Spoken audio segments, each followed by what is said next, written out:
Hello friends, अस्सलाम वालेकुम। तो कैसे हैं आप सब? उम्मीद है आप सब खैरियत से होंगे। तो आज हम रिएक्ट करने वाले हैं दो एक जैसी सेम वीडियो पे। तो आप देखें आपको कौन सी पसंद आती है, पहले वाली या दूसरे वाली, हमें कमेंट करके ज़रूर बताएं। तो शुरू करते हैं आज की वीडियो।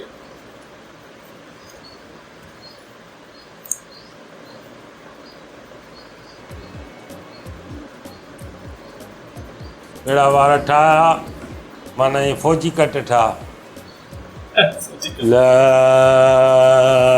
दी थी खुदा कसो हेॾे ओ उस्ताद जॾहिं खुश्क करणा है तो आला वार अंगूठे लाइके हैं ऐं थोरो वार आला कंदासीं न त पोइ सही ठहंदो। सही ठंडा, सही ठंडा। केतिरा आला थींदा हलां हेठि डलकेटा विया मूंखे त सम्झ में ई नथी अचे।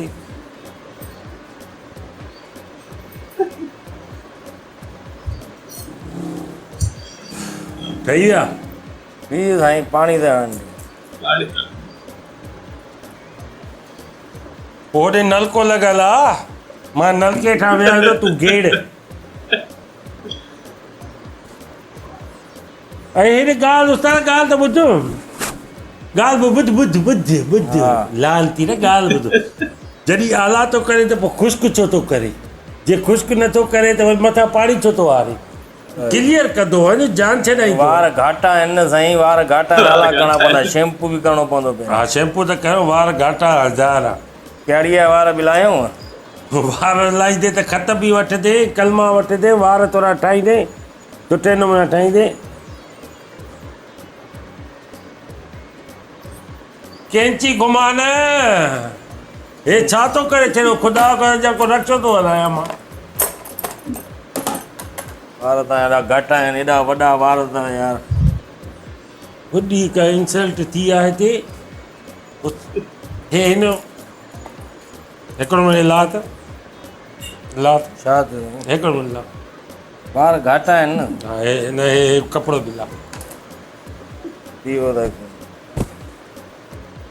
हो अला उस्ताद मां तड़क रहिया हुआ, ख़ुदा जो कयो वार सफ़ा आला लॻा पिया आहिनि। हिकिड़ो मिंट लाहे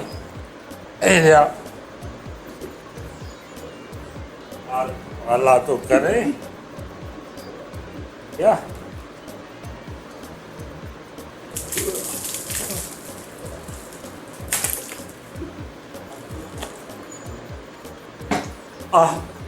लाड़ आला लाली लाली वार न ठाराईंदा छा? ला ला लाली ये कोपाली आ रही होती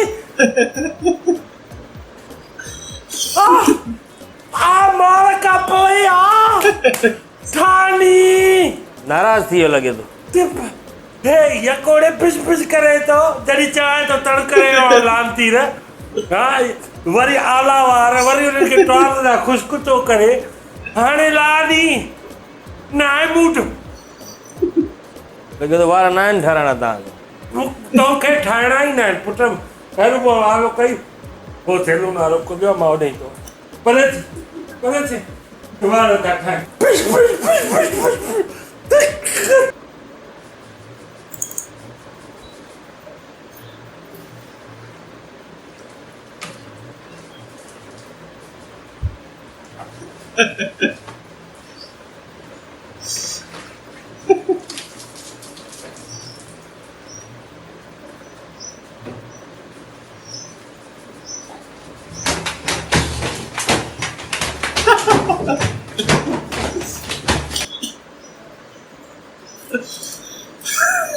तो फ्रेंड्स, आपको कौन सी वाली वीडियो पसंद आई?